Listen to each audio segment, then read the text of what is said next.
Right, it's 11 o'clock Central European time. I'm going to give everybody about a minute to come on board, and then we'll actually start with the presentation.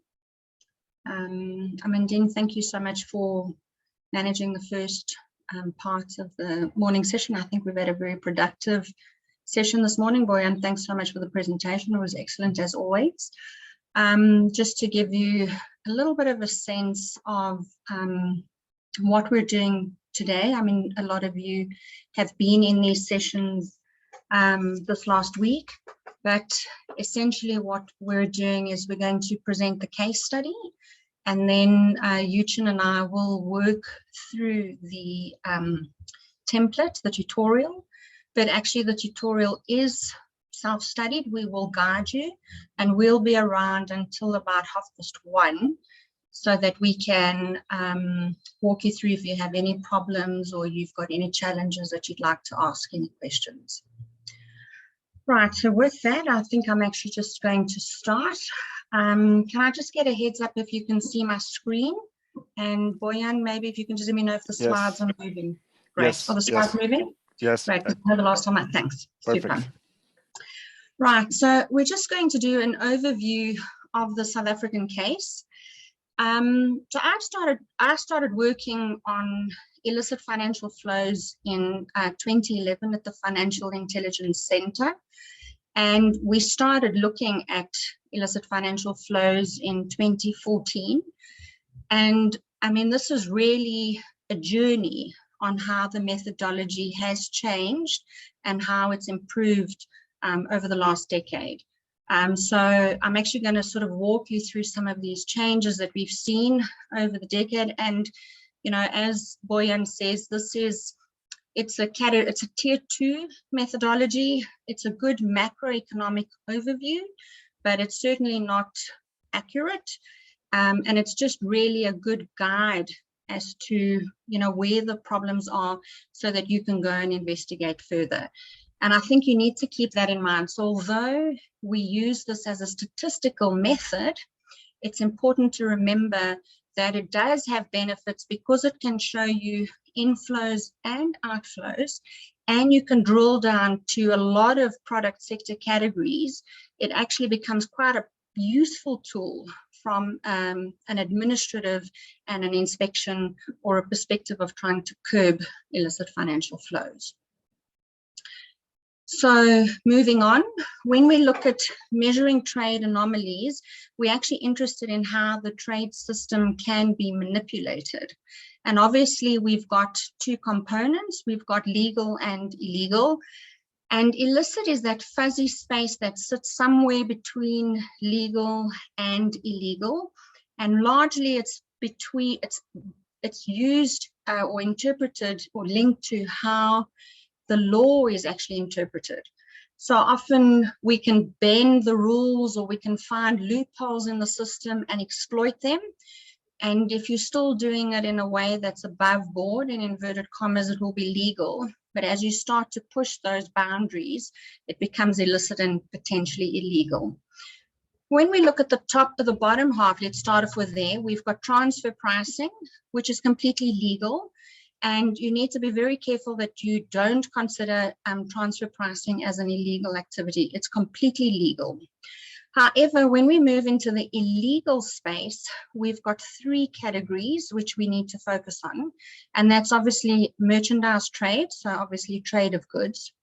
Services and intangible trade mispricing is a second category. And that's a big missing category at the moment in a lot of the estimation methods, although Comtrade is trying to improve the collection of that data.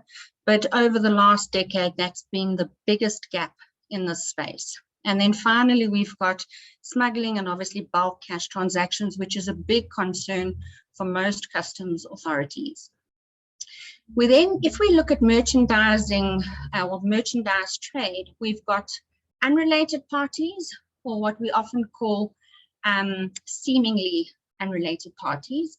And then we've got related parties, which actually relate to, and it's actually linked to this bottom one here. You could have a dotted line, which is related parties who are actually undertaking abusive transfer pricing. And there's a whole body of work around that particular area by the OECD around the BEPS process, which I'm sure you're all familiar with. When we look at unrelated parties, we're interested in trade misinvoicing or mispricing that has actually been manipulated unilaterally. And very often we look at things like reinvoicing or what we call carousel or VAT fraud, etc. And that's basically the category here.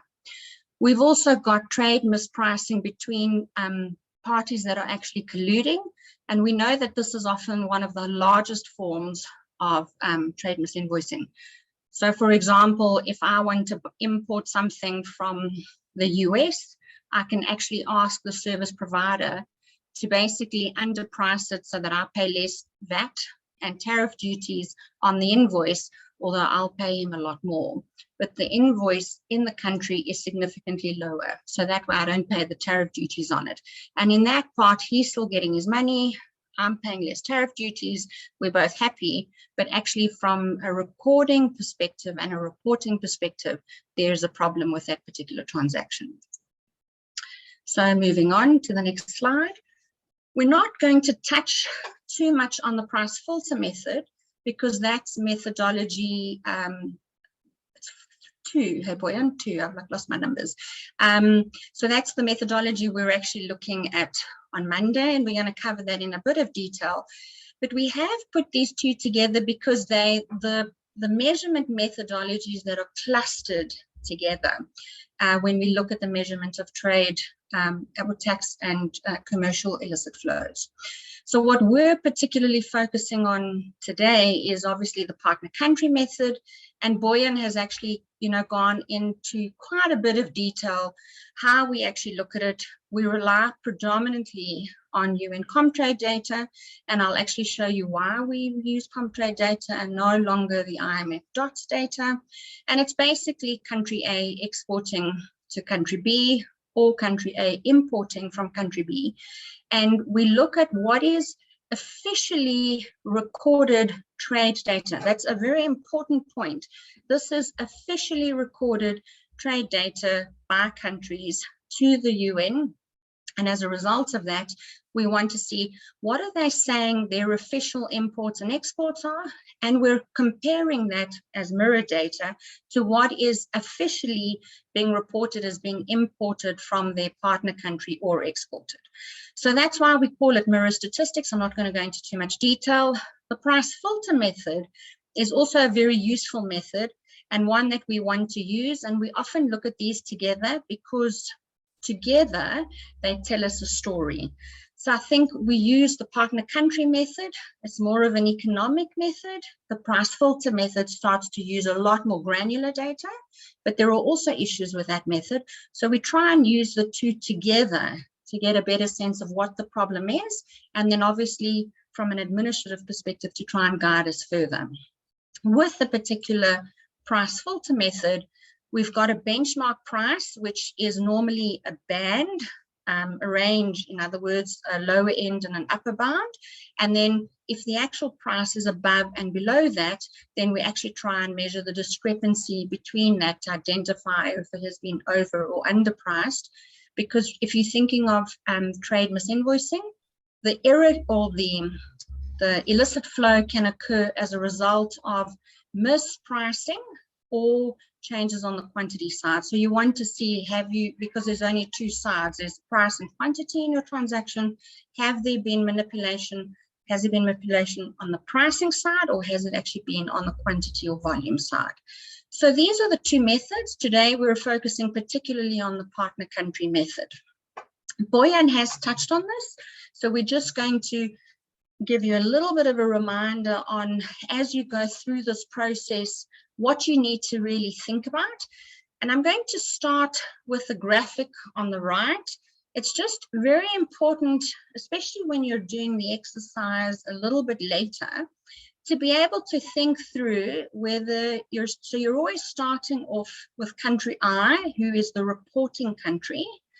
And if they're over invoicing their inputs or imports, and they're under invoicing their exports, that is an outflow from the reporter to the partner country. And similarly, we're interested in the under invoicing of imports from I, or the over invoicing of exports, which represents an inflow.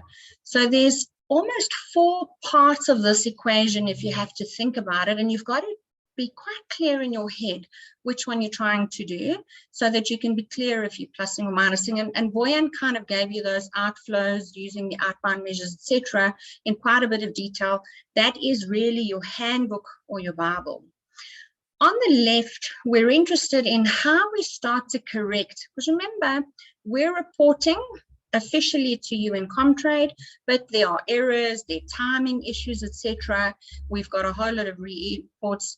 When we originally started looking at this work in 2011 and 2012, we actually always knew that there was an issue with the origin and the destination data. So a lot of the corrections that we see now are around consignment and re-exporting, because that was actually one of the biggest sources of the noise and the trade anomaly in the data. So those are some of the things you want to strip out of the data and correct for. So essentially, this is your little handbook. You're actually going to start off by adjusting for the trade system, as Boyan said, whether you're using general versus special. You then adjust for any indirect trade. You'll then adjust for your partner country's attribution, looking at consignments and re-exports or merchanting, as we've described. You want to do your adjustments for free on board and CIF. And this, there's a lot of work that's gone into this. As Boyan had indicated, when we, in the 70s and 80s and even 90s, we had always used a standard value for this. It was fixed at 10%. When GFI started estimating it, they were also using 10%. And we had also used 10% when we started looking at it. And when we worked with the Tax and Customs Authority in South Africa, they showed us that actually South Africa reports free on board for 99% of all of its trades. And so actually there was no need to do a CIF adjustment in that regard. And what we also found is that the value of CIF, where it was relevant, was actually between sort of 3 and 5%.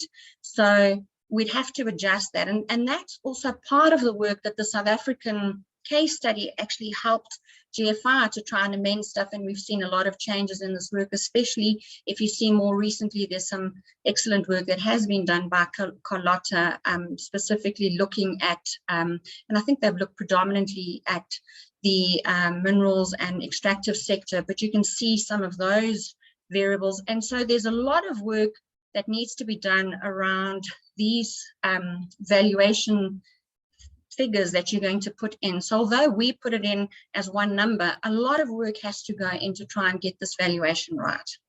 You then obviously adjust for your commodity codes and special classifications. HS 98 and 99 are ones that are very important. 98 is very important for South Africa, for example.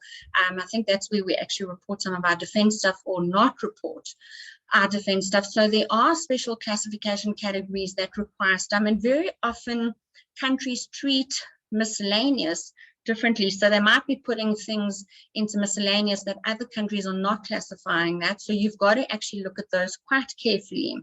And then obviously the frequency of data adjustments or revisions is very important. One of the reasons that we preferred to use Comtrade data when we started comparing the stuff, and I'll show you that in a minute, or in a few minutes, should I say, was linked to actually some of the data adjustments and revisions, which was actually linked to exchange rates, for example, in our instance. The IMF DOTS approach only did adjustments to the data and particularly revisions sort of on an annual basis, whereas Comtrade is actually updating that data far more regularly. And so we found that that's a much better way, because at least you're addressing some of the discrepancies in the data, and they're addressed sort of at a universal level globally for everybody.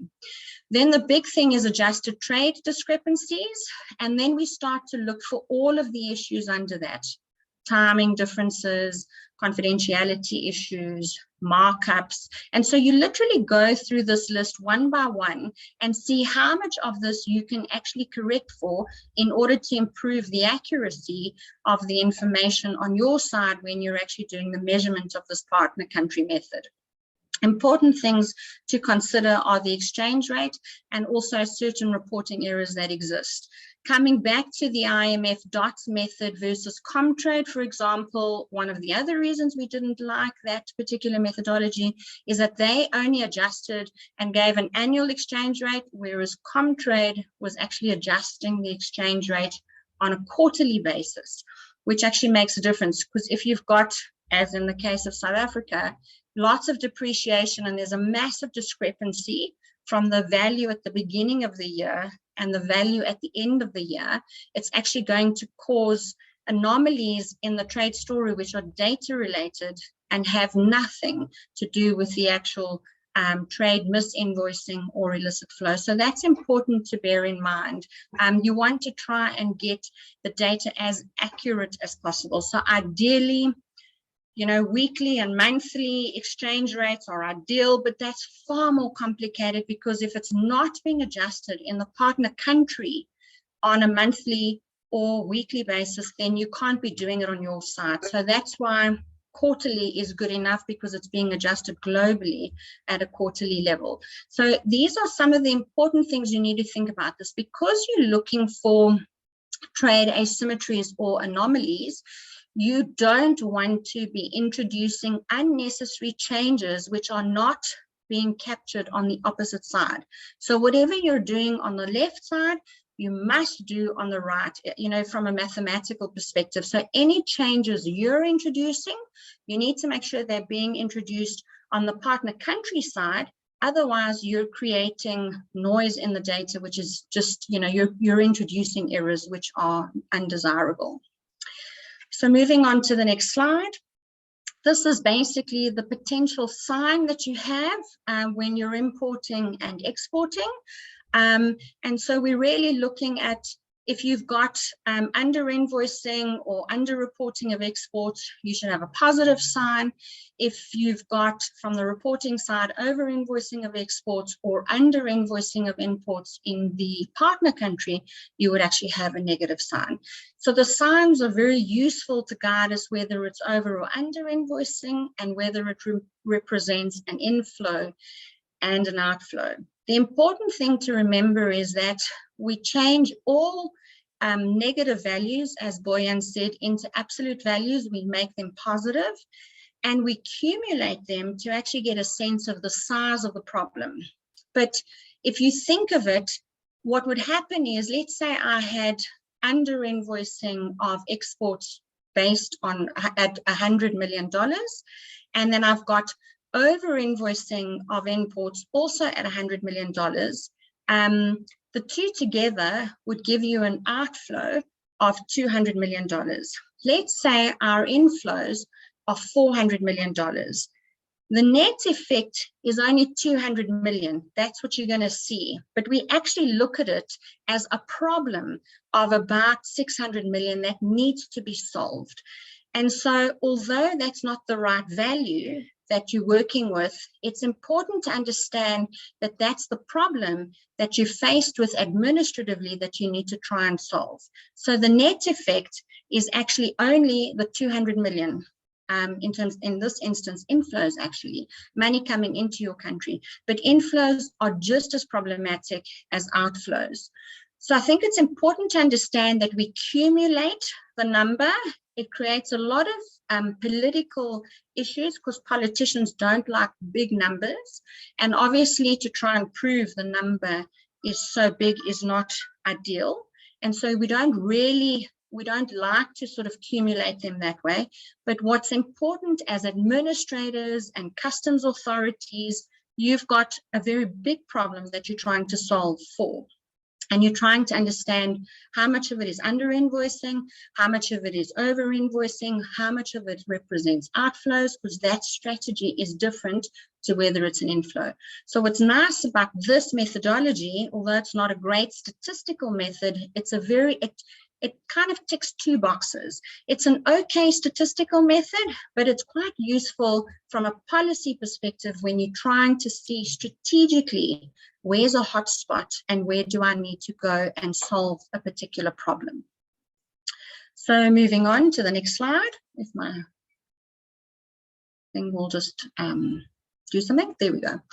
So looking at this is from some of the limitations that we have in this particular methodology. Obviously, and Boyan has discussed some of these issues, and this is actually from his methodological guideline. Really, there are issues around the endogeneity of some of the statistical price filters, which is quite a big problem. There's also the heterogeneity of products. We don't have standard qualities, and so obviously you can't really compare apples with apples, particularly if you think of something like minerals, where the quality grade of gold varies dramatically, so you can't really, classify it exactly the same, and that creates discrepancies in terms of how prices are valued. Also, the inability to identify legitimate and unusual prices, and this is also linked to things like long-term contracts where you can negotiate better prices, and also the volatility of prices based on demand and supply factors in the economy.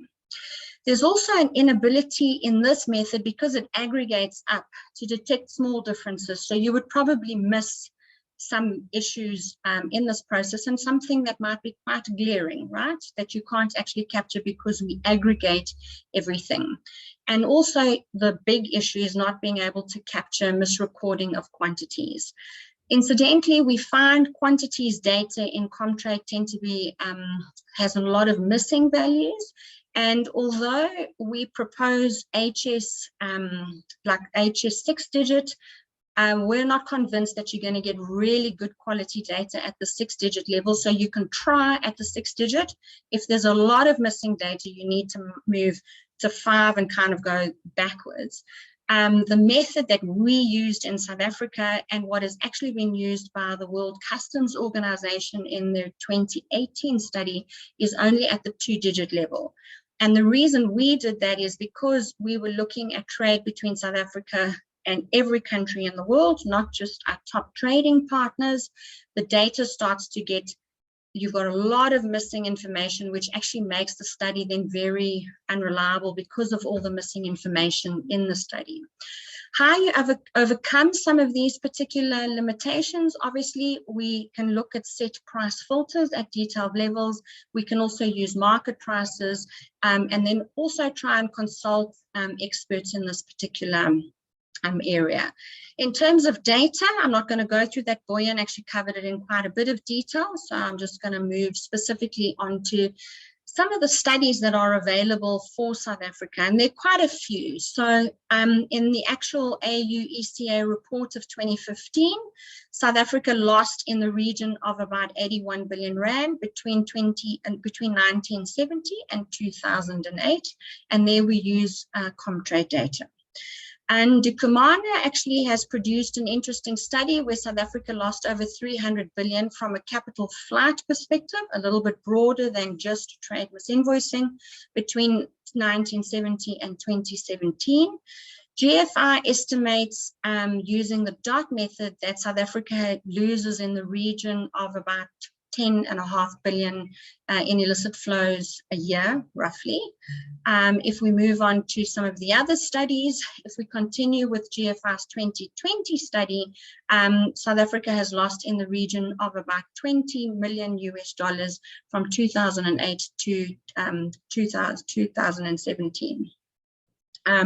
If we also look at the value of trade gaps specifically, we're looking at in the region of about 10 million for that same period as well. And they've also moved away from Comtrade.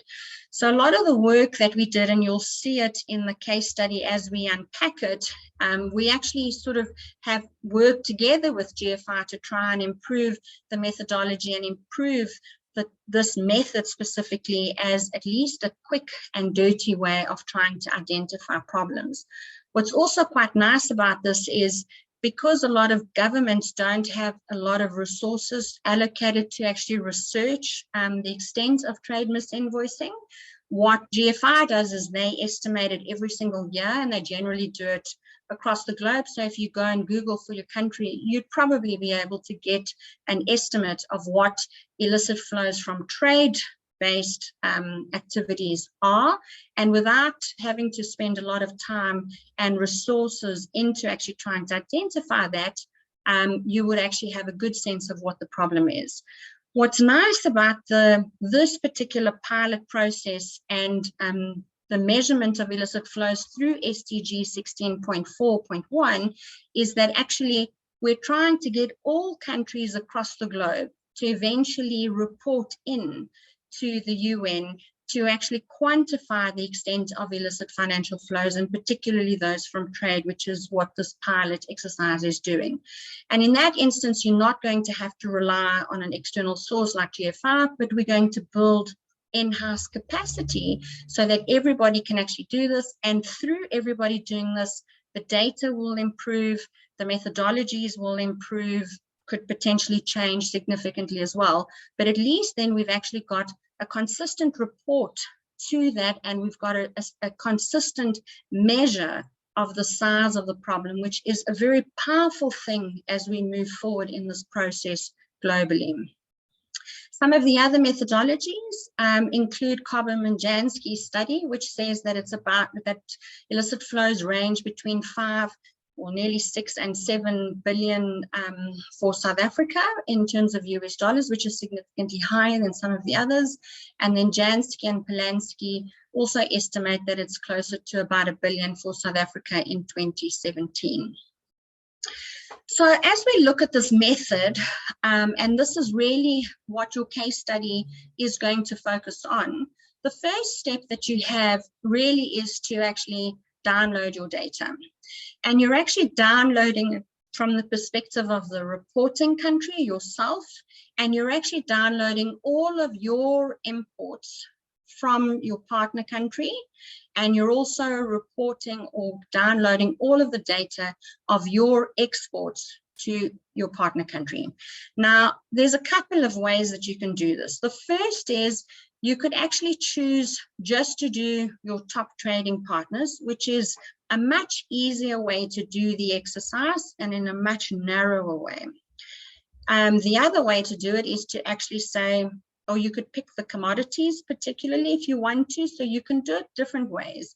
The way we did it in South Africa is we just said South Africa's imports with every country across the globe. And then we also said South Africa's exports to every country across the globe. And so we wanted to see what the total story looked like. And the reason we did this is because at the time, global financial integrity was actually taking, so remember the story that Boyan told you about, one of the assumptions here is that only one country's data is correctly reported. And this actually comes from an old study done in 1964 by Bagwati, who actually said all data from developing countries is bad. So basically it's rubbish data. And so you can only rely on the data reported by developed countries. And so what GFI did is they adopted that approach. Whatever is reported by developed countries is correct, and whatever developing countries are reporting is basically not very accurate. And what they then did is they also looked at the top, I think at the time, 36 developing countries, and they split them, developed countries, sorry, and they split them according to developed countries and the rest of the world. So in that instance, South Africa would be exporting to the top 36 developed countries, and then the rest of the countries would be to the rest of the world. And what we found is that if you did it that way, you would get a very different result. And there was a very specific reason for that, which I don't want to let the surprise out the bag, but I'll explain why we felt that it was more important that we actually measure South Africa's trade with every country across the globe and get a sense of what the misinvoicing issue is. And Boyan actually said it in his earlier presentation. He was saying, every country, if I'm a developing country and I'm exporting to a developed country and we're under invoicing our exports, let's pick the case of Nigeria's petroleum to the UK, for example, then the UK is also complicit in receiving imports, but they're also over and under invoicing. So they're not, I know we always think that, yes, they're the recipients, but they're also complicit in this process, and that's an important takeaway. So you've basically downloaded all of your data, and then what you want to do is, particularly for your imports and exports, and very often, and there's also different sources. You might need to use your local data, which you've actually got locally, which you're reporting to Comtrade, which is the better data to use, instead of downloading your own data from Comtrade. But what you then need to make sure is that whatever's on the Comtrade system, you can actually match accurately to what sits on Comtrade. And if not, then you have to actually either make the adjustments to that or then rely on Comtrade if the variances are too big.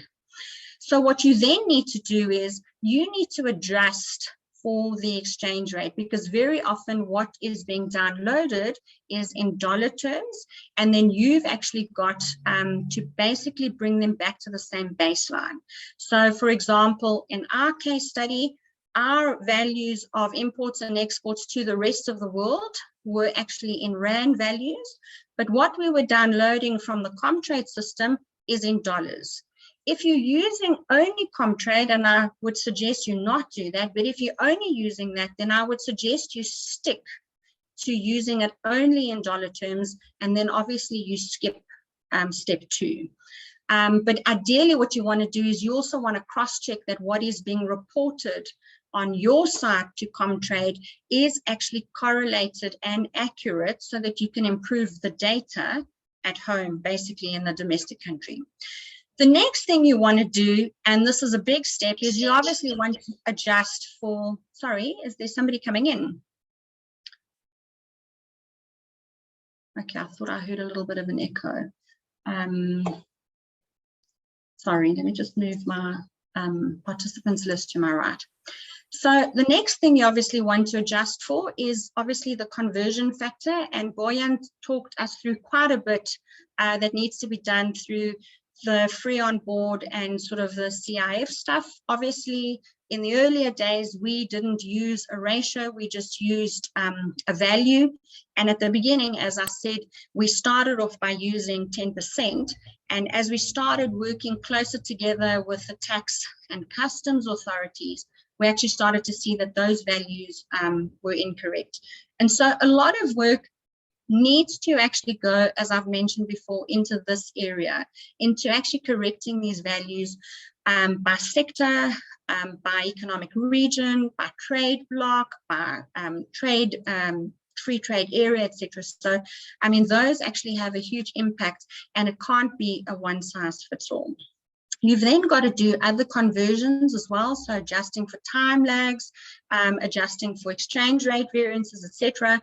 And then the next thing that you've got to do is actually try and estimate or work on the directions. So you've got to calculate your trade misinvoicing, and then what you've got to do is actually adjust for the directions. So if you remember Boyan's last 2 slides, those are very critical slides, which will tell you whether the values that you've got are inflows or outflows, so that you can actually adjust for them correctly, and then you want to accumulate them. So you can either keep them separate, which makes it quite difficult to understand if you're not accumulating them, and we also net them because politically it would be very difficult not to net them off at the end of the day. So essentially this just gives you an extent of what the total mispricing is. If we start at the bottom, you can actually have export mispricing or import mispricing, and basically your export mispricing is made up of export under invoicing or import over invoicing. And we're actually looking at whether it's, so for example, export under invoicing in this instance is exports are under invoiced by South Africa specifically, or your partner country is over invoicing their import, this thing here. And that actually represents outflows out of South Africa. On the import misinvoicing side, you can obviously have export over invoicing by South Africa or import under invoicing. And in that instance, together, those will represent inflows. And together, I've got them off here. You've got your net effect. You can net these. But as I said, and as Boyan actually said, what you want to try and do is try and analyze each of these separately, because each of these have got a different strategy from an investigative and from a preventative perspective. So moving on, if we actually look at some of the numbers for South Africa, and this is from 2011 through to 2013, you can actually see our import under invoicing outflows were in the region of about 350 million Rand. Our import over invoicing was in the region of about 100 million Rand. If we add all of it together, we had outflows of about 460 million Rand and inflows of about 202 million Rand. So this is just an example of how we've done it. We had huge changes in our exchange rate, for example, and we've also got our values of our, we converted everything incidentally into dollars, just so that it would be comparable to what was happening across the globe. So South Africa's misinvoicing roughly was in the region of about $51 million, and it increased or spiked in 2012 to about 63, and then it decreased down to about 53 the year after. So this just gives you a sense of the actual values, and export under invoicing is a big issue for South Africa. We're a mineral and a resource-rich country, so it's not particularly surprising that this is a particular problem for us at the end of the day. And also import under invoicing by our own companies is quite an important issue. And when you start to think about these different problems, they occur for different reasons. I mean, you'd think to yourself, why are you import under invoicing? Well, because there are quotas and tariffs on the other side, which you're trying to basically get your commodity into those countries. And so you would under invoice your inputs or your imports. So there are different reasons for this behavior. And obviously, if you're a customs authority and a specialist, you need to understand with each country what those challenges are. So although you want to try and get a sense of what the size of the problem is for all your countries that you trade with, it is important to be able to focus on your top 10, for example, trading partners, or where 75% of your trade is going. It might be 2 countries, by the way. So you want to understand that.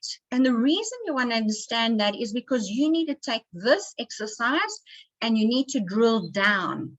You actually need to go, okay, with my partner country, and let's say in this case, you're looking at the Canada and China case, for example, on mobile phones.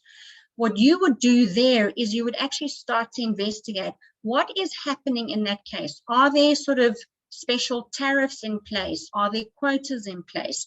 Are there export subsidies? So you want to try and understand that entire ecosystem, that entire landscape, in order to actually try and stop your illicit financial flows.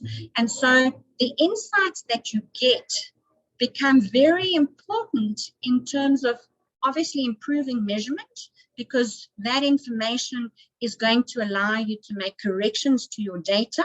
But more importantly, it actually then allows you to actually put the necessary policies in place to actually stop illicit flows from trade specifically. So moving on, this is just sort of, it looks a little blurry on my side. It's just a detailed graphic of what was happening and where the trade was actually moving to and by region. So we saw a lot of our trade, particularly going in the outer years into Asia, obviously China. Now, remember I said to you about GFI and their methodology saying, well, we're looking at the top 36 developed countries and then the rest of the world. For South Africa, if we use that approach, we would be missing the largest amount of trade misinvoicing, which is with a developing partner, namely China. So using that methodology of moving from money moves from developing countries to developed countries, we found that methodology very limiting. Our biggest trading partner, although is, we trade with the US and we actually trade with the UK and that, but a lot of our trade and our trade misinvoicing is in fact with China. And so that methodology didn't work for us. And so we felt it was better to try and treat all countries equally. Our next sort of area, you can see by how dark the color is obviously to Europe. If we look at our outflows, if you look at our inflows into Africa, particularly from Ghana, and we see a lot of money coming in from Zimbabwe in a particular time as well. And then if you see the net effect, obviously Asia and Africa are pretty important. So moving on, as I said to you, China is actually one of the biggest culprits where we see a lot of misinvoicing, and particularly in our instance, it was in this miscellaneous category other, where about 75% of our trade actually sat in. And the exercise that we've given you will actually focus particularly on that particular category. So you're looking at category number 99. You can see on the import side, Zimbabwe is very important, Ghana is very important, and then the Netherlands as well. So moving on, I'm not going to go into this into too much detail, but you can actually see sort of like mineral products are very important, chemicals, and then obviously textiles as well. And then the big ones, sort of natural pearls, semi-precious stones. So this is our diamonds and that. And then obviously base metals as well. And then vehicles, we see quite a bit of stuff. And then obviously the big one here is our unclassified goods, which is where we started to see a lot of outflows into China. We also looked at our inflows and outflows by category by year, and I'm not going to go into this into too much detail, but you can actually see non-metal minerals, so that's our gold actually sitting here, petroleum fairly high, and then metal products and machinery pretty high as well. In terms of 2012, outflows were in other sectors, so that's that miscellaneous category that I was mentioning, and inflows again in non-metal, so gold, and that was in Ghana. And we've got sort of the same story, similar story if we look at those particular 3 years. So if we looked at globally, we're looking specifically at our outflows. We saw huge outflows into China and Hong Kong, Saudi Arabia, the UK, and India. And we basically classified them into the top 10. Mozambique also sort of a country on the continent and a nearby neighbor. If we looked at the products, obviously mineral fuels was pretty important, petroleum specifically, and then other commodities as well, not specified elsewhere. That's that other that I was talking about from the export side if we're looking at gold. So this here is quite an interesting story when we start looking at, when we started to drill down and do the analysis. If we look at our inflows, we saw huge inflows, and this was petroleum related from Ghana in this particular year in 2012. It wasn't the case in the other years. So there was something interesting that had happened there. Netherlands, Germany, the UK, and China again. So China sits on our inflows and on our outflows side at the end of the day. Again, we categorize everything. And here from the inflow side, obviously Zimbabwe is in the top 10 and Botswana as well as Nigeria, and then Ghana obviously being number 1. Areas, obviously mining. So this is gold, where we see sort of some, weird activity happening.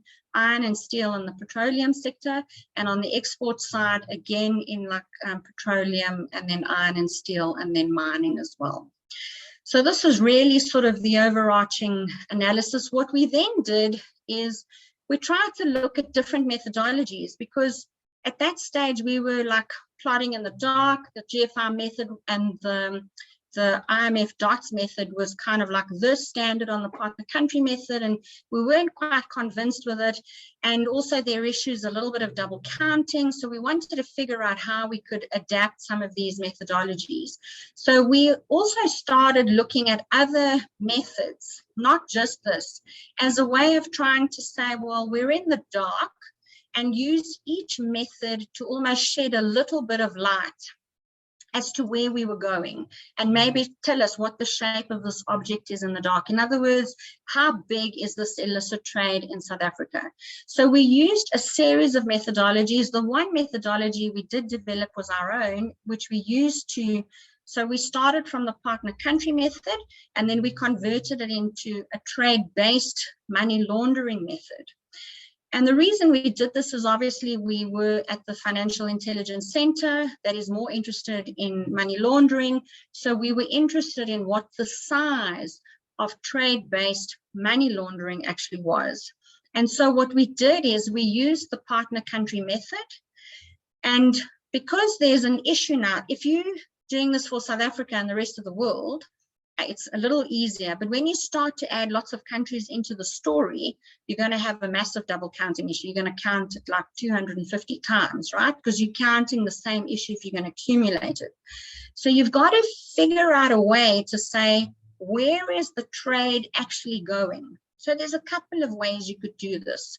One is you can use the pluses and minuses as we do, and we can say, well, that's the direction. The other is you can say, well, this is the extent of misinvoicing, and let's actually just split it 50-50. We're both complicit, South Africa and China. Whatever the extent of the gap is between us, let's shift it 50-50. 50% of it belongs to South Africa, 50% of it belongs to China. Another way we decided to do it is because we were interested in trade-based money laundering specifically, is we used Walker's model, and he has developed an attractiveness index, a money laundering attractiveness index. So what we did is we used that index as a way of saying the trade is likely to flow in the direction where the money laundering index is higher. So if I compare South Africa and China, if the money laundering index, so in other words, the likelihood to launder money in this economy is lower than the likelihood to launder money in China because things are more dodgy and there's no controls in place, etc., then we would assume that the direction of flow was in the direction of China from South Africa. And we did that with every country with some very interesting results at the end of the day. And so this really tries to give you a sense of this methodology. I'm not going to go into too much detail because it's, not really, it's just interesting, but not necessary. So moving on, so we actually looked at some of the challenges with the GFI methodology, and we then adapted the GFI methodology to actually apply it to Comtrade.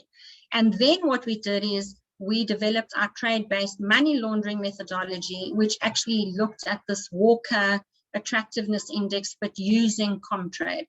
So it's almost like an evolution that we took in terms of how we got to this point on the trade-based money laundering in 2015, 2016. And so some of the challenges that we had was really that the CIF was too high. And so we actually reduced the CIF, for example, for South Africa. We also report free on board, so like most G20 countries. So we also adjusted for that, and you'll actually see it in the Excel spreadsheet. There's a table on the right where there's some countries that we have to do an adjustment to and others that we don't. And then, as I said, we adjusted for the direction of trade, moving where we're looking at trade between two countries, we would move it in a particular direction based on the money laundering attractiveness index. So moving on. So obviously the IMF DOTS data, the adjustment isn't relevant across the board, as I said. And what we found is that this method was actually an underestimation of the extent of misinvoicing. And some of it you'll see in the next slide where that actually comes from. The big issue in all of these methods is that it doesn't include services. And we know that services is where a lot of the misinvoicing happens, particularly on the transfer mispricing side, because they're not as strictly tracked globally, and also it's very difficult to value a service. So there's a lot more illicit activity happening in the services space. So although these numbers were high and politically quite contentious, what we actually found is that this is probably still an underestimation of the real size of the problem. The GFI methodology, if we used Comtrade versus DOTS, actually resulted or showed that there was a variance of about 40%, which was just due to data noise. And a lot of that was actually linked to the exchange rate adjustments. As I said to you earlier on, the IMF DOTS, the DOTS method actually only uses an exchange rate, one annual exchange rate. And as I said to you, if you've got the starting exchange rate, if your exchange rate's depreciating at the beginning of the year and at the end of the year, it's very high because it's depreciated 30 or 40%. You're going to have a big discrepancy across the months, which is going to cause what appears to be trade misinvoicing, but it's not. And so we preferred the UN Comtrade because they were adjusting for exchange rates on a quarterly basis. And so we could account for the variance, although in both methods, obviously the source and destination problem was an issue. It's only in the last few years that re-exporting data has actually been captured by Comtrade, and we can actually strip that out. In those days, it wasn't a thing. And then the last point really is that, again, services are not accounted for, and we were quite interested in some of the issues regarding trade-based money laundering, just because it exploits weak customs authorities. And the China story started to add up a little bit because there was quite a bit of work showing that illicit gold is often used by sort of Chinese expats to actually move money back home and to repatriate it in sort of this flying geese sort of story.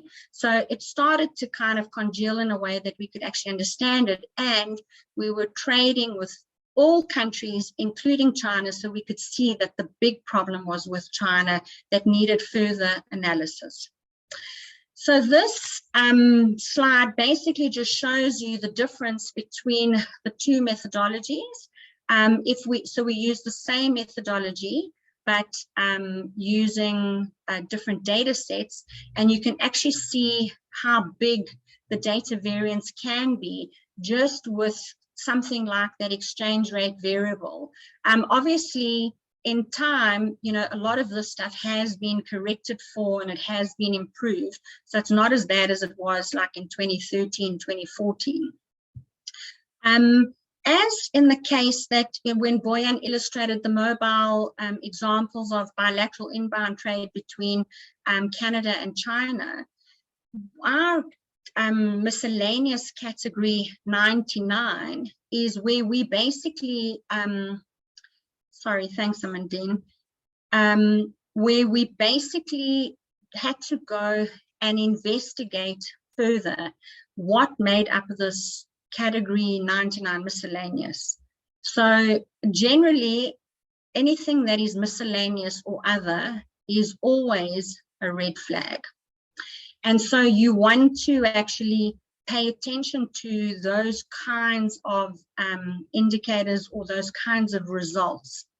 So what we then did is, because this accounted for about 75% of our trade misinvoicing, we thought, okay, let's meet with the Revenue Authority and its Customs and Tax Unit, and let's actually go on a special exercise, which is what we did. We brought in the Treasury and the Reserve Bank, and we investigated category 99 and tried to understand what was happening.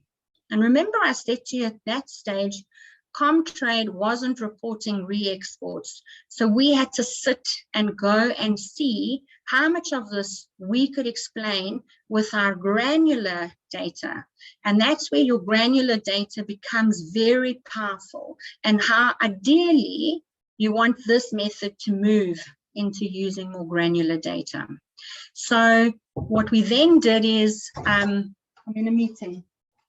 So what we then did is we were able to explain 50% through re-exports via Switzerland and Hong Kong. So of that 75%, half of it was actually able to be explained away. The other half was in fact misinvoicing and sort of nefarious activity, but it wasn't as big as we had thought it to be. So moving on, we then applied the same methodologies, as I said, to various African countries. I'm not going to go into that in too much detail. And then we actually then looked at, you know, where the country partners are. The slides have been shared, so I'm not going to go into this into too much detail, but you can have a look at it. And I think Yuchen can post the GEG link for you if you want to see, you know, more information around how you would actually estimate this as well. So moving on. So if we look at this, Boyan has mentioned some of the issues, but at the time, there were huge issues like between using dots and Comtrade. So one of the big things is mapping and also trying to sort of link your standardized or harmonized at the time. You know, there are different methodologies which result in classification anomalies in the input-output tables, which is quite important. Coverage is an issue because it's not complete across all countries. And even with Comtrade today, we find that the data is still not complete. So some countries are reporting up to date, so they're as at 2020, but a lot of countries, especially on the continent, only have data reported as at the end of 2018. So there's quite a long delay in getting up-to-date data. Reporting obviously is an issue. I'm not going to talk too much about that. The Comtrade reporting standards as well, although we want, you know, everybody to use the same method. Some countries use general and others use special. Some are very strict when they apply the rules, others are not. And these are some of the things that you need to take into account. As I mentioned, source and destination was a big issue, which could relate to a lot of noise, but a lot of that has been corrected. Services was the big missing thing. And then obviously all the secret stuff like cash, you actually can do absolutely nothing about. I'm just going to move on to the next slide. So important for the WCO method is that they've actually matched bilateral trade at HS 6-digit level, which is ideally what you want to do. But if you have a lot of missing data, then I would actually try and move up a digit so that you can actually get more complete information. Otherwise, you know, you might be struggling with all the missing information. What you want to actually do is look at South African reported imports from Comtrade and also partner country reported exports from Comtrade. And then you want to account for all your unavoidable and structural factors, as Boyan had said. CIF versus FOB. In South Africa, I've mentioned the case that we mostly FOB. You want to look at re-exports, particularly China via Hong Kong. That's a very important one. And then what Boyan also expressed in quite a bit of detail, we think this reliability weight to the dollar magnitude of the trade gap is a very important factor you want to bring into actually sort of adjust for your results at the end of the day. This is sort of a very nice recap summary, which is Boyan's summary. It's actually a really great summary slide at the end of the day. And it also leads you into some of the work on the price filter method, which we're going to cover in Monday's session. So obviously, the partner country method looks at trade asymmetries, where the price filter method is looking at abnormal prices. We assume that your partner's trade data is accurate, and that's a big assumption. And on the price filter method, we assume that prices outside the filter are misinvoicing. The strengths of the PCM method is that all the data is available globally, which is a big plus if you're trying to get a sense of the problem. But the price filter method, the advantage of it is you don't even need partner country data. You're just looking at yourself, which is a lot easier. The limitations on the partner country method is you've got lots of things creating noise in the data. which, you know, you don't really know how much of it is misinvoicing and how much of it is noise and how much of it is misreporting and how much of it is errors, etc. So it means you've almost got to drill down and strip out all of these problems as you go through it. On the price filter method, endogeneity of statistical filters is important. Data sources, we're looking at HS level 6. That might be problematic. And then you've also got transaction level data, which is a real strength on the price filter method. And then both require customs authorities in this. I'm actually not going to talk about this slide. We'll talk about it on Monday. What this slide actually shows you is it compares the two methodology. It compares the methodology, using Comtrade and South Africa's database, our local statistical database.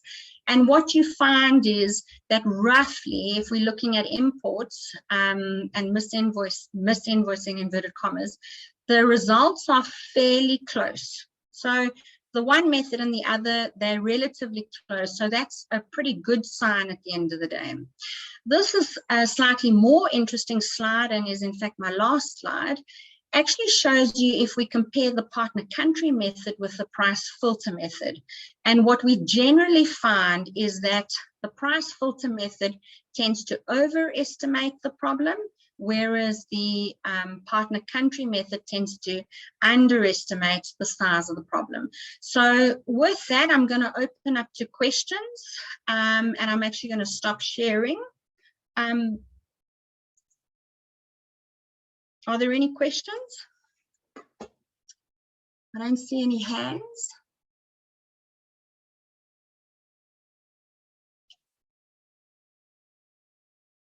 Okay, Godwin. Hi, Godwin. How are you?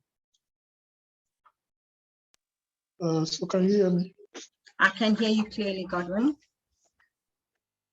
Okay, thanks, Kathy, for again a very in-depth analysis and treatment of the subject matter. Yeah, my question is in relation to one of your very early slides, where you were distinguishing between discrepancies, and you classified them into activities or actions that might be legal, and others that might be illegal. You said something about trade mispricing between colluding trading partners. At the moment I saw that, I became a little bit concerned because if the implication here is that if the two parties are colluding, both the importing and exporting party are colluding, it means that they might collude to ensure that discrepancy does not show up in the records, in which case trying to measure or detect that it's an illicit activity, it's useless because that's my reading of the analysis. Correct me if I'm wrong. So, so it also means from a policy angle that maybe going forward, if parties are involved in illicit financial flows, becoming aware that these methodologies for detection and measurement are exposing these practices on a more frequent basis, they begin to collude, in which case it will become very difficult for tracking and measurement. So is there within current statistical measures or even policy measures recognition of this and measures that might possibly counter these practices in future? That's one. My second question is around the concept of misinvoicing, trade on invoicing and over-invoicing. And you said in most cases, countries should pay close attention to what is really happening. And I guess you're saying that the intention for why that is happening, whether it's misinvoicing or invoicing or over-invoicing, has implications for measurement, what we should be measuring, and also in terms of the policy instruments that we designed to counter them. Now, is it a valid point to make to also say that the intention might also have implication for which methodology that is relevant to what is happening? For instance, say I'm an oil multinational operating in Nigeria, and I over-invoice my imports. And these imports are supposed to be inputs to my production. And my intention for over-invoicing is to overstate my costs so that I can reduce my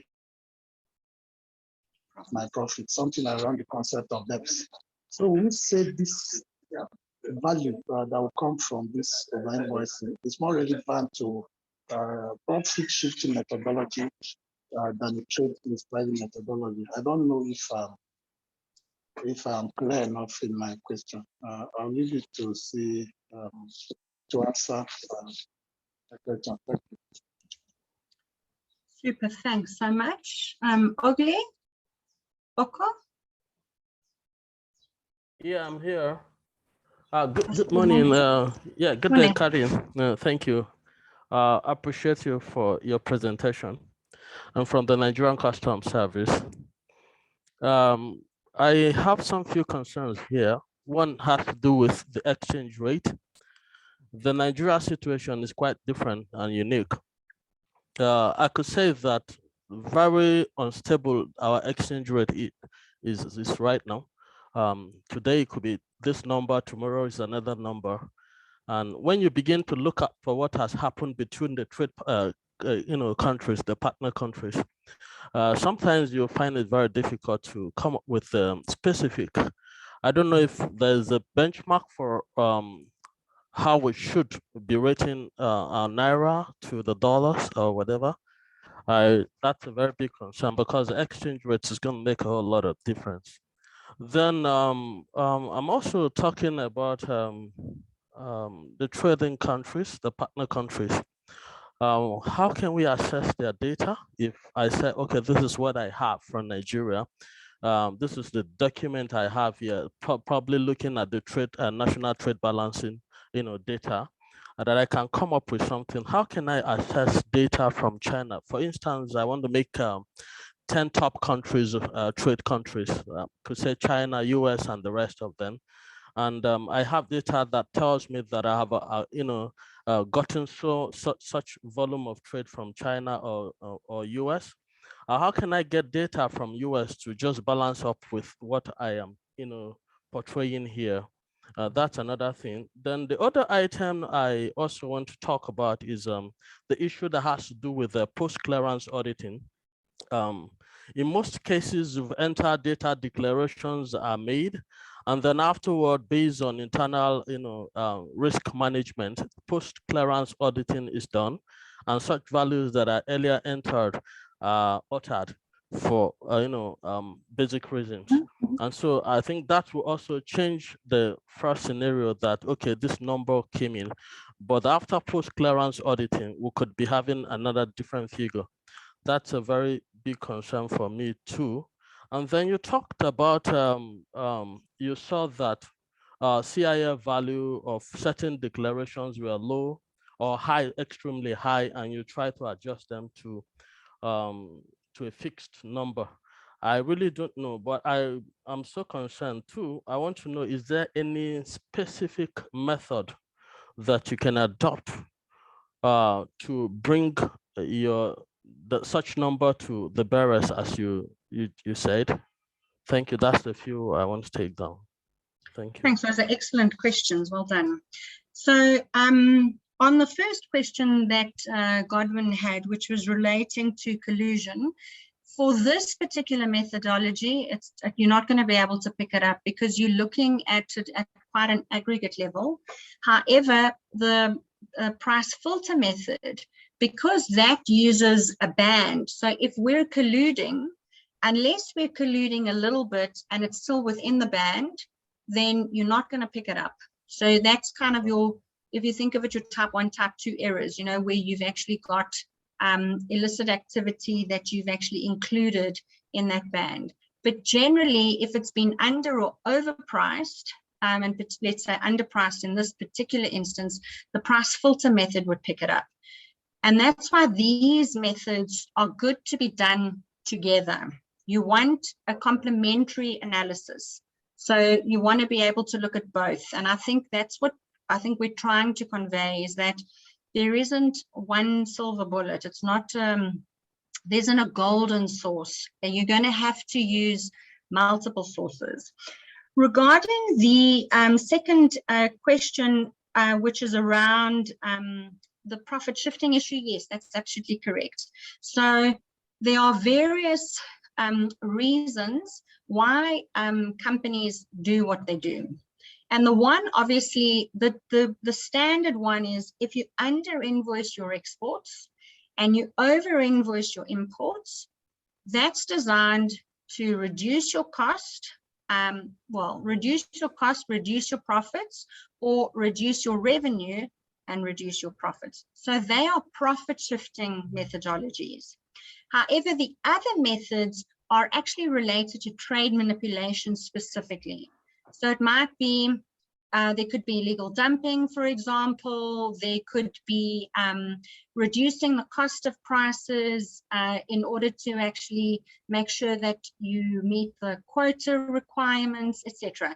So although they might not necessarily be illicit because they're not designed to actually move values, they are manipulating trade and they're still unethical, and they would still fall under the illicit basket, but not from a profit shifting perspective, rather from a trade manipulation perspective, because what that's designed to do is manipulate the price and destroy the trade market on the other side through unfair trade, if that makes sense, Godwin. I hope that answers your question.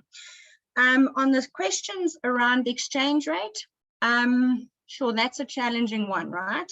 If you've got such a volatile exchange rate, so Comtrade is going to do some adjustments for you, and that is going to, it's going to cause some challenges. So you will have to actually see if you're using different exchange rates. So normally you can use sort of the international benchmarks, World Bank, IMF, etc. Or a lot of the banks have got exchange rates, which you can then, you could use different methods. You could use a moving average method, but as I'm saying, as you're starting to introduce things to try and get an accurate measure, you're going to start creating anomalies on the other side because the partner country isn't doing the same stuff. And so you've got to be careful. And that's, again, where I would try and rely on the price filter method, because that will have a more accurate value in Naira. And there you'd be able to see, well, we've identified this, but if we start to drill down into the particular sector using the price filter method, do I still pick up a lot of the anomalies? So I wouldn't use this methodology on its own. I would use it complemented by other methodologies, and particularly the price filter method. Around the trading country, partner countries, data from the US and things like that, there's two sources. One, well, there's a couple. You can actually get, you would download your partner country data from the UN Comtrade, and you'll see in the file that I've given you, we've actually included, you can either do it in R or you can actually just go online and then download it into Excel. So you would get all of that and then collate it. So you can get all of that data. You can use the IMF DOTS data as well. It's not my preferred data, but you're most welcome to use it. We do recommend that you use Comtrade, and that's probably at this stage our golden source. The second source, which is important, is actually what you have in your, you've got a centralized customs system in Nigeria. And that system of yours has actually got all of your granular data. So you have very rich granular data about your trade to the US. And from a price filter perspective, that becomes a far more powerful tool than using this. So I would, as Boyan said, we start off with partner country to actually say, which are the areas that I should go and look?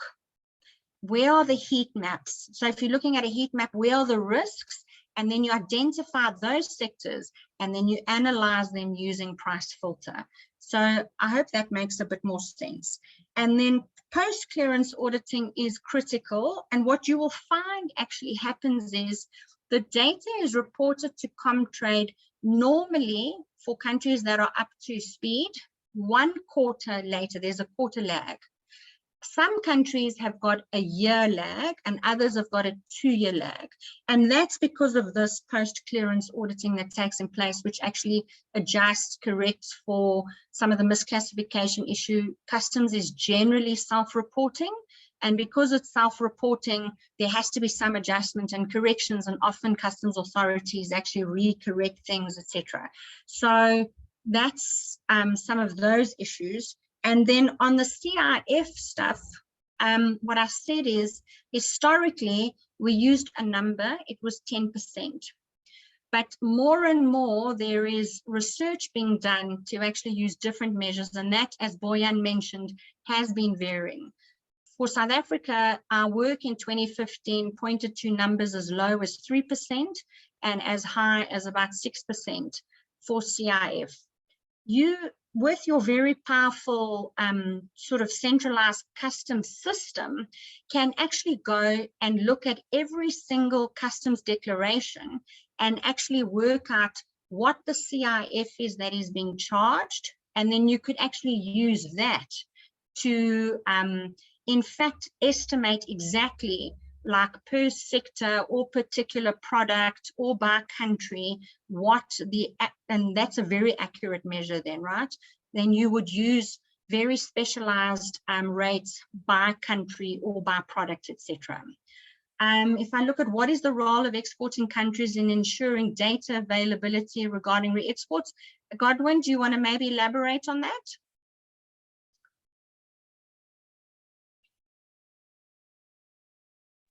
Yeah, can you hear me?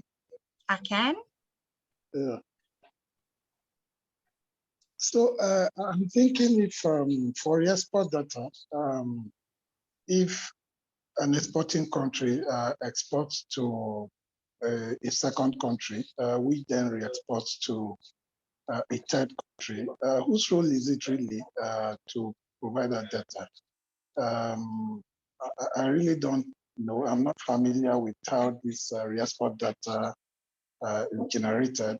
So the question, I guess the question I'm trying to ask is that, is it possible for the country of, the first country of, the originating country to be able to collect and publish data on its own for re-export value? I don't know if I'm clear with my question. Yeah. Ogli, have you got another question? I see your hand is up. Yeah, not really another question, but let me reference to what we have on our platform. Now template, we have, you have the originating country and the supply country. And so that can make a whole lot of difference. You have the originating country and then the supply country. So that takes care of it. The final point of exit will account for where that consignment is coming from. Thank you. Right. So essentially, you would report your re-exports as a country because you know that it's, so that's part of your reporting requirements to Comtrade. And then obviously, as it comes in as an import, if I'm the country of final destination, I see it as an import into my country as final destination, then Comtrade actually does do adjustments to that. And so they correct for some of this stuff. But it is actually reported at both ends. Me to re-export and as an import from the country actually final destination, basically. Yuchen, any comments? It depends on which methods the partner country is using. So sometimes they cannot identify country of origin and country of final destination. They would just use country of like consignment and country of last known destination, which is of course different from that destination. So sometimes it's not adjusted, but I don't think there's a way you can figure it out. Cool. So, I mean, are there any questions? Do you want to take a small break, 10 minutes, and then we can go into the tutorial, or would you like to go straight on into the tutorial?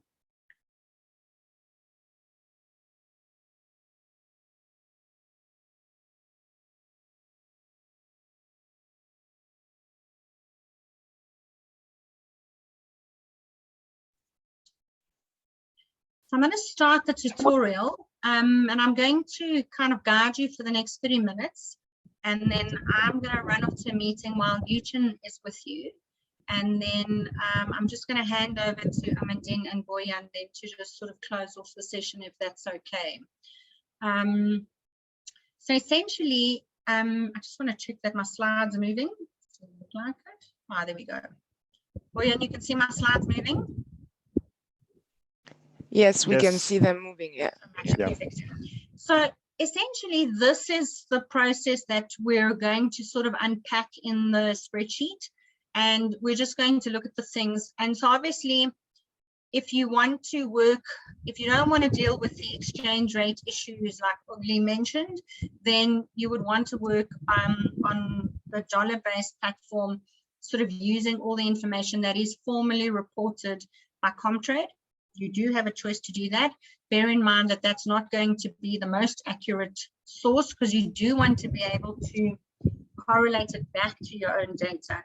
But it is a start. And remember, we use this methodology as a pointer in the right direction, right? So not this is the most accurate number. We're not saying that at all.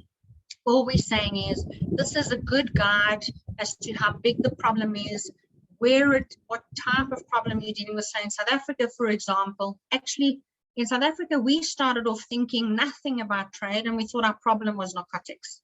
And we eventually discovered that actually our bigger problem is in fact this illicit trade story and trade-based money laundering, which includes some of the cash smuggling as well. So what we're actually going to do with the tutorial is we're going to do some of these factors. I've got a thing in there for adjustments in time lags. I didn't really do anything about it. You can put something in. You've got to use some science around it. You're wanting to calculate the variances of trade misinvoicing side from the inflows and the outflow side. And then you're actually wanting to do the adjustments of the directions to figure out if it's an inflow or if it's an outflow. So you're essentially calculating exports and imports, and then from that you're wanting to work out if it is over or under invoicing, is it a plus or a minus, and then is it finally an inflow and an outflow. Having said that, the easiest is to actually just go to the file. So I want you to open up your tutorial file. I'm going to do that shortly. What you're then going to do is you're going to calculate the exchange rate on that, and that exchange rate we've given to you. So all you have to do is adjust the value at the top. And once you've adjusted the value at the top, you just copy the formula, you put a formula in, and then you drag it down, and it's quite easy.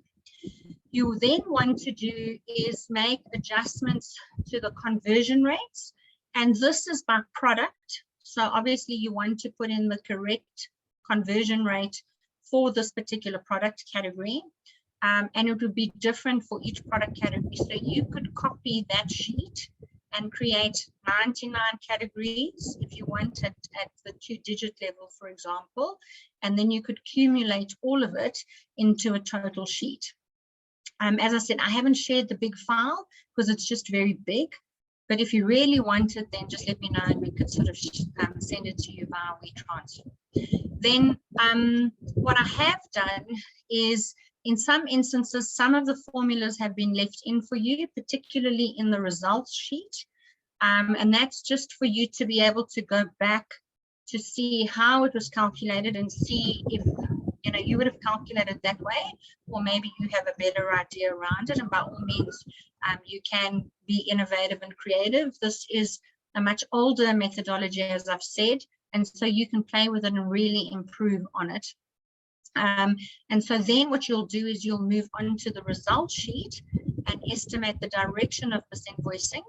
And then my recommendation is that you try and do it on your own first, and then go to the solution sheet and see whether you agree with it. So I'm just going to stop sharing here, and I'm going to open that Excel spreadsheet quickly.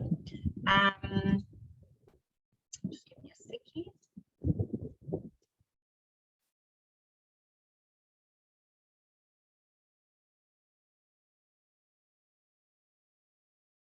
Sorry, just give me 1 second while I just get the file.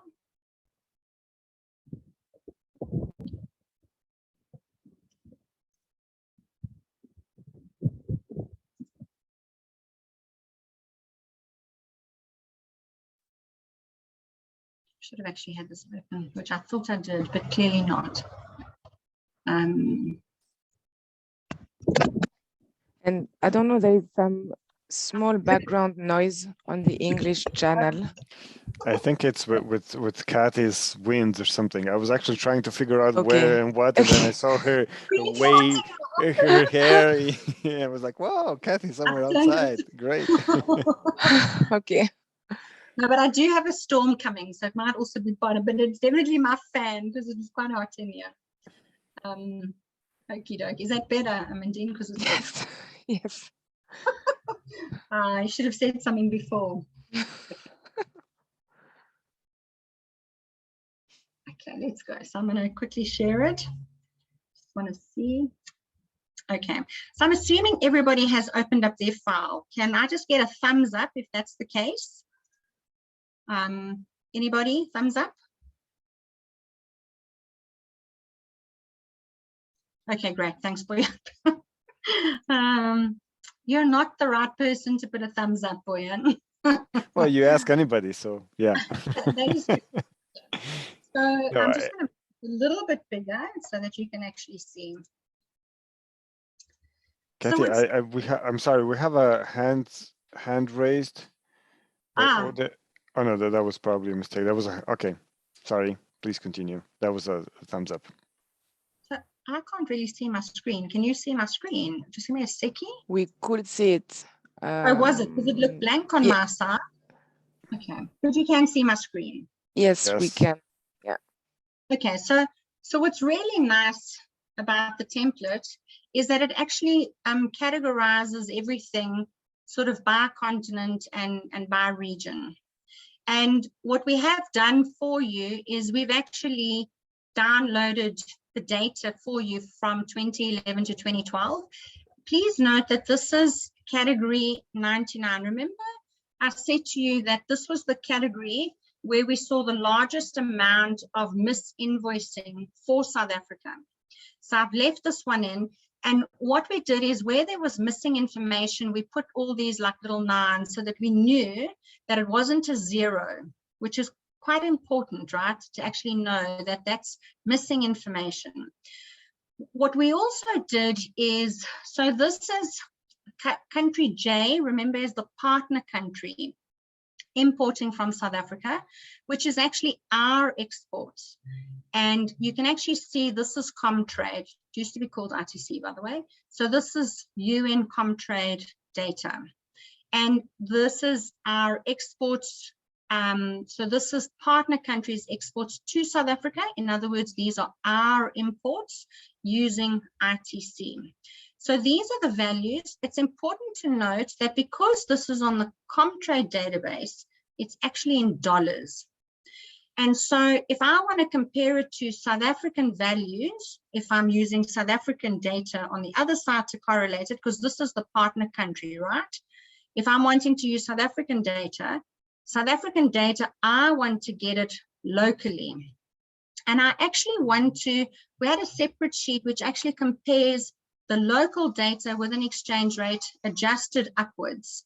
So we're wanting to do those comparisons because we want to see what are the discrepancies in the data, what different exchange rates have been used. If you do this quarterly, it's better. If you do it monthly, it's even better. So, I mean, this, you've got a template, you can actually make it bigger or smaller, entirely up to you how you use it. The method doesn't change. However, the richness of the data gets better if you go down to monthly, and it improves if you go down to quarterly. So ideally, you want to be able to work at that level, But in those days, we didn't have that great data. So, so that's essentially what you're going to do. What I have done for you is I've put the exchange rates here, and that's an annual exchange rate that we would have actually gotten from a particular source. I don't remember at the time, but it would have been an internationally accepted value. And then what you do is you're actually converting the dollars into your local currency. And so you're doing that for your imports and your exports. You'll notice in the template that the imports, the exports are orange and the imports are purple. So just to make sure that you're calculating the right thing. So your first exercise is to actually get everything into the same currency, either dollars. So if you're doing it all in dollars, then you don't have to adjust anything. But if you're not doing it in dollars, then you've got to do an adjustment. What you then do is we've given you the imports that we actually had. So we have South African exports, and here we've actually got the South African revenue. So this is our customs data. But we've actually cross-checked it with the UN Comtrade data and made sure that the data was correlated, it was accurate, and it was correct. So that's this data set here that we have. And this set, again, we've given to you, but this is what you would download on the Comtrade website. And then you would have to put it into this format, right? You'd have to load it in so that you can analyze it by country. And then what you do is, once again, you're going to do the conversion of this data, which is now on the reporting country side. You're going to adjust to put it all into the same currency so that you're actually analyzing apples with apples. Now comes the next thing, which is what we were talking about, where you're going to have to do this conversion factor. So remember, initially, when we did the analysis, you know, we had conversion factors in. What you've got to do, remember, this is for product category 99. Let's say this was petroleum, and I think Carlotta's number in Africa, I think, is about 6 or 7, but it's quite high, right? Then in that instance, you would put that value in here if this was petroleum. So you can decide what you're going to put here. I just want to put my chat up. Somebody, okay. Joel, I've noted you. I will definitely do so. So what you'll do here now is you're going to put this conversion factor in. We had a couple because we wanted to test what would happen if we were changing these conversion factors at the end of the day. Would it make a big difference to our result? Would it go up? Would it go down, etc.? And that's the kind of thing you want to look at. But you need to go and estimate this. So you can either use the ratio that Boyan was talking. You can go and actually look on all of your customs declarations and come up with a detailed value of what this particular category's CIF should be. You also need to then check, do you apply CIF to all your countries or not? And then what you're going to do is you're actually going to calculate the trade asymmetry here, and I've left the formula in for you. So once you put these values in, it'll automatically calculate it, so you don't have to worry about that. I've also put in no conversion factor because remember, South Africa uses free on board, so it doesn't apply. But that might not be the case for your country when you're using this template. And so you see, I've got a little table on the right here, and that just tells you if it's free on board, you know, how is it cut? So if there's a 1, then it's not the case, right? So you would have to do an adjustment there, but I mean, mostly it's not relevant, right? So that's basically the analysis sheet. What then happens is you move to the results sheet, and what you're wanting to do is you're wanting to calculate these directional flows at the end of the day. So you've got your trade misinvoicing, that's actually, so you want to do your export mispricing, your import mispricing, and your total mispricing. And that you pick up from the previous sheet anyway. And then what you're going to do is you're going to calculate this directional flow. Well, what I'm going to do is I'm going to quickly move to the results sheet So I'm just going to show you what's there, and then I'm going to move to the result sheet so that you can see what it looks like. And then I want you to try and play with it on your own. So what we do is we calculate our outflows and our inflows. And remember, we've got pluses and minuses to determine whether it's an under invoice or an over invoice, and if it's moving in the negative direction. So in that instance, we need to convert them into absolute values so that we can actually add them. The net file actually just adds them as pluses and minuses and nets them off. And what we then do is we make sure that it's a positive value. So this is the sheet that I want you to play with at the end of the day. But what I am going to do is I'm going to show you the solution sheet, just so that you can see what it looks like. And I'm going to help you cheat a little bit and show you what the solution formulas look like. And then you can try and play with it yourself. But I think the important lesson here is to play with it and see, how do you understand how we get to the same place? So I'm just going to share the sheet as well. Just give me half a second.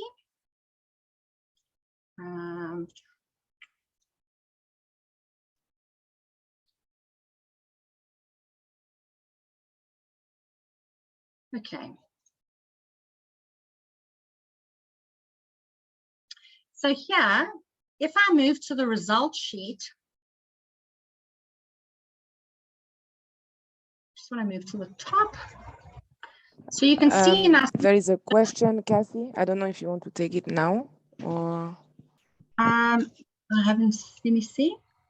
Or sorry, Simon. Yeah, Simon, go ahead.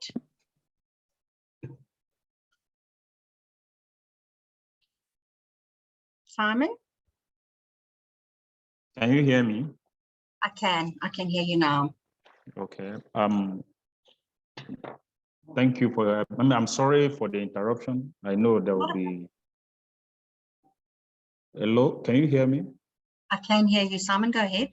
Okay, sorry for the interruption. I know there will be allowance for, time for questions and comments, but I'm having issues with my internet here, and any moment from now, I'm likely to log out of the meeting. So a quick one here, I have a few questions, one or two, or concern to raise.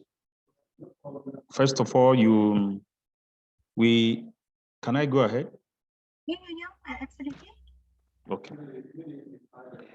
We are advised to use local data.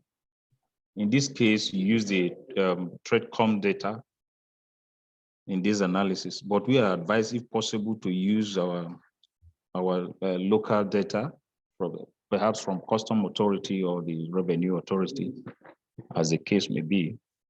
But in a situation where you don't have that one, or perhaps you have, but possibly I'm here to confirm from those authorities, the Custom Authority, what if they don't have information about the trading partner with respect to their imports? Like you have here in the TradeCom data, you have them reported. On my own, I tried my hands before this presentation on the, is it the IMF dots data? And I tried to compare that of Nigeria and China. I could see the reports, but I don't know whether we are likely to have that level of detailed reports with the Customs Authority. In the case where you don't have that, what do you do? Then one of the challenges you talked about with respect to this, the UNCTAD data, is the non-reporting of re-export. How do you treat that? How do you adjust for the re-export, the consignment country and all of that? I don't know whether my question is clear enough. 100%, Simon, I thank you. So on the first thing, I would almost reverse the way that you tackle it. So I would start off with the Comtrade data, international data, and then I would try and go back to my own data. Remember, the international data didn't get there by itself. It's come from your country, it's come from your customs authorities, etc.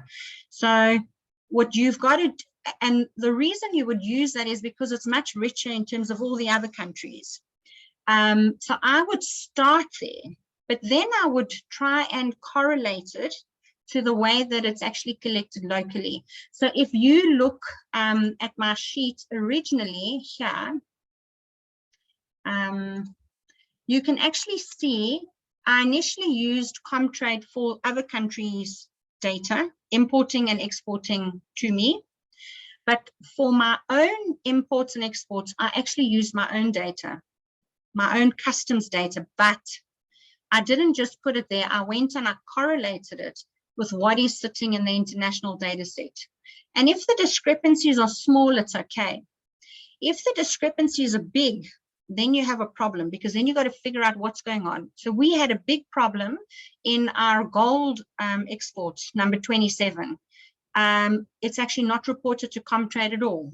And there's a history for it. When, say, South Africa was under the sanctions regime, they actually, specifically gold was our largest export. So they used all sorts of dodgy ways and they just never reported it because of the sanctions imposed against them. So, so you've got to go and figure out what that problem is. What you then want to do is try and go and use your own customs data analytically as you drill down into this, because that's richer than what's sitting on Comtrade. And so you're almost trying to use like two methods. So one is you're going to do a statistical exercise to report to the UN on the measurement of SDG 16.4.1. That's the easy part. You just look at the data, you make sure it's accurate, you try and get the right information, you tick the box for every little thing, you send the data across. That's very nice. Okay, so we've kept the UN happy, and now we have an idea of how big the problem is. But for you as an official in the NBS, that's more important to you to actually see how do you stop this problem, right? So although you're going to, and you're obviously providing more information to, or you're probably drawing your information from customs, if I'm not mistaken. So you've got to, I don't know, does the Bureau of Statistics send the data to Comtrade, or does customs send it to Comtrade? Who sends the data, Simon? I think it's most likely to be customs. Okay. Yes. So, but you're still going to be responsible for the compilation of this SDG indicator, right? So yes. you have to, so you've got to make sure that what customs is sending and is going to Comtrade and what the customs information is, you've got to have access to both of those data sets in order to do this analysis. Okay, so you have to use both, and you're interested in what Nigeria is reporting to Comtrade. And although you can get a lot of the granular data, I would still rely on Comtrade, because they've got a whole division that's looking at data, cleaning it, fixing it, standardizing it, harmonizing it, etc., which you're not able to do. So on the rest of the world, I would rely on that.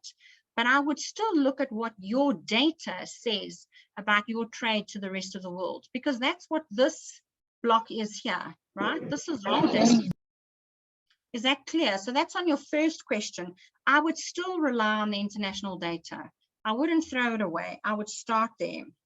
The re-exports are actually now captured by Comtrade. And so it might be easier there, and you'll have to check. I don't know if your customs authority actually captures that level of information. I don't know. They should be reporting, but Comtrade has done a lot of work on trying to work through re-exporting. And that's why I would say start off with the top 10 trading partners in your country if you want to analyze this and stop it. For reporting purposes, you've got to do all countries, and you're going to actually send it through to Boyan. But what you're going to do is you're going to start off, you know, like start off small and then try and expand it that way. Does that help you?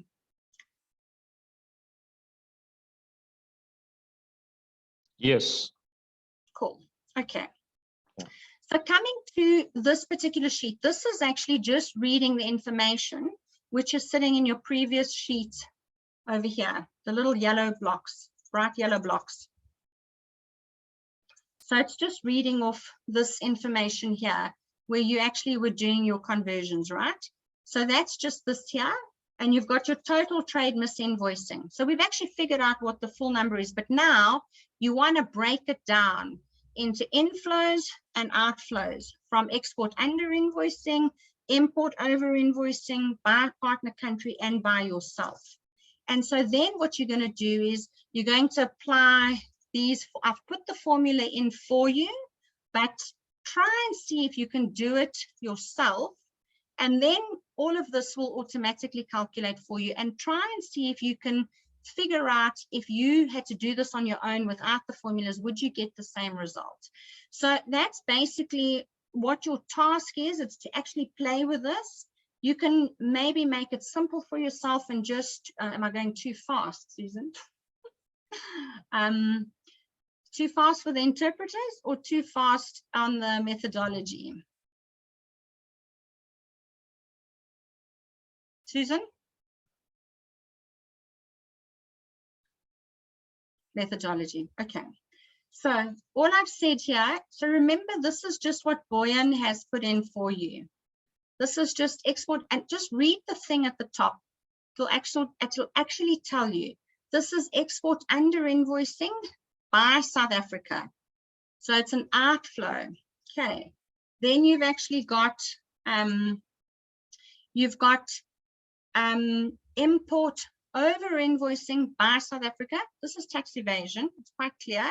This is again an outflow out of South Africa. Okay, that one should actually read inflows. It's actually wrong. Oh no, it is right. So it's outflow out of South Africa. Then you've got export over invoicing by South Africa, inflows. And then you've got your import under invoicing, again, inflows. So I think the reality is that try and look at the formula, because I think the formula is actually going to give you those pluses and minuses that you've got to work with, right? Yuchen, I don't know if you want to maybe elaborate on this, if that's maybe going to help. She's actually going to help you go through this anyway in a bit more detail. But the reality is what you've got to do is actually try and work out the different flows. You're actually comparing what is happening between what is being reported. So it goes back to this little story. I'm exporting 100 Rand to China. China reports imports of 90 Rand. Now there's a variance of 10. Are you with me? So this is what you're trying to figure out with that variance of 10. So now you're trying to figure out, is it an over invoicing or is it an under invoicing? And this is where you've got to go back to Boyan's story in his last two slides. Boyan, can you maybe pull up those last two slides? Because that's really what you're trying to do here. Does that help? I'm going to hand over to Yuchen, and she's going to walk you through this. But essentially, you're going to have to play with this on your own and try and make sense of it, because you're looking at 4 flows. You're looking at imports and exports, and you're looking at 2 countries. And both countries are importing and exporting. So you've got to be able to flip it on the mirror side. Your export, their import. Your import, their export. But now you've got 4 directional flows, and they are different mathematically how you treat them. Okay, I'm going to hand over to Yuchen, and she's going to take you through this. I think if you have any questions, doesn't matter how, if you think they're stupid, they're not stupid, everybody will have the same question, I can guarantee you. So I think Yuchen can actually help you through that process. Okay, Yuchen, over to you. I'm going to have to run, if you can excuse me. So I've got a meeting to get into. So I'm going to hand over to Yuchen, and then I'm going to join you in a little bit. And please, Amandine, will you just share my email address? If anybody has any questions, they can actually send them to either Yuchen or myself. Okay. Comtrade Yes. data is definitely in US dollars for sure. And so if you're downloading it all from there and you're not cross-checking your own data, you can just prevent yourself doing any exchange rate conversion. Okay. Right. Additionally, it depends on whether you want to measure your trade misinvoicing in your local currency. That's another thing that you may need to use exchange rate. Yeah, exactly. All right, so I'm going to run from my side. Thank you very much. And then I'm handing over to Yuchen. I'm going to stop sharing. Amandine, can you make Yuchen co-host, please? Yes. Super. Yuchen, you'll just put the files, you'll just share them. Okay. Yeah. And then I will see you all on Monday. Have a good weekend. Thanks a lot, Kathy. Thank you. Bye. Okay. So first, I see a question. Comtrade is FOB CIF adjusted? I don't think so. Comtrade report whatever the country is reporting, but there's a table or something that, I don't know if I still can find it, that shows you what methods every country are using. So you can use that as a base of adjustment. Let me try to see if I can find the table now.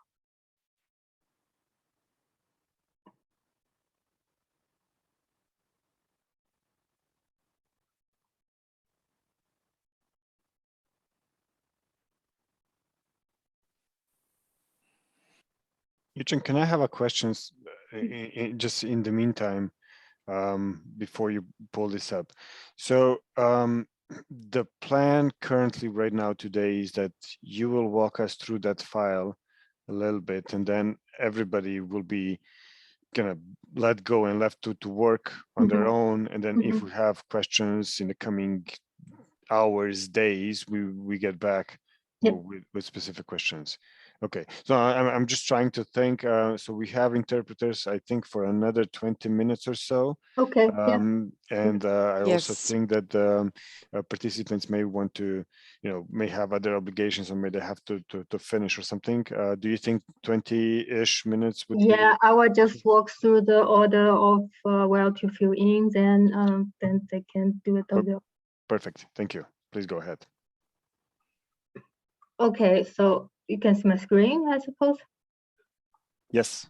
Okay, so the first thing, this is already the table with the solutions.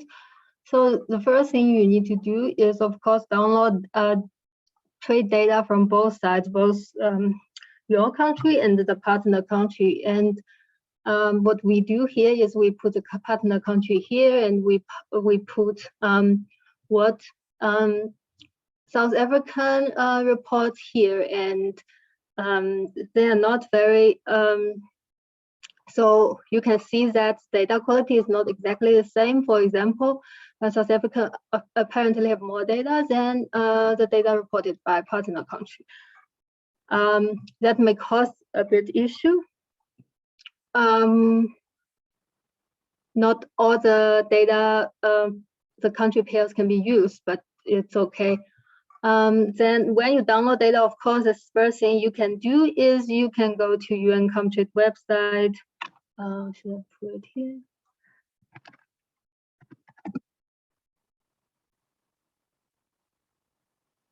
Okay, so here they actually have downloaded the data. So basically what you need to do is you put service, you put annual, you put the period, the reporter.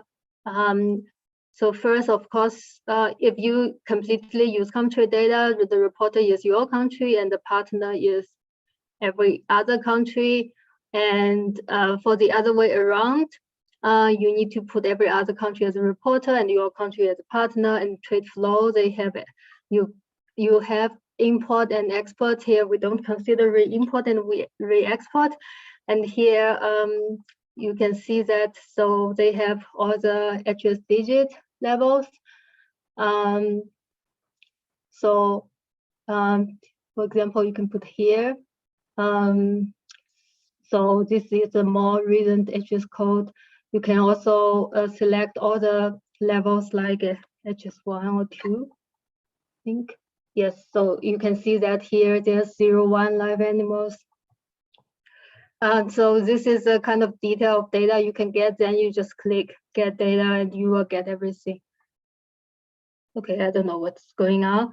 Then the R code we share is just to make your life easier. You can bulk download everything. Here I had the example. It's really provided by UNCTAD itself. Yuchen, I'm sorry, can you maybe just slow down just a little bit? And so just a note, so this code is in under the documents in that file, the PDF that is provided. So just to navigate with the participants. Thanks. And also we are not able to see anything from your R studio. Yeah. Yeah, okay. It's too small. Yeah, if you could zoom in, if there's anything you would like to particularly show. Thanks. No, I just try to show how the data looks like. That's fine. I don't need to show it. It's fine on my screen. I don't know. Yeah, so basically, okay, maybe I will just show you the basis of this thing. So.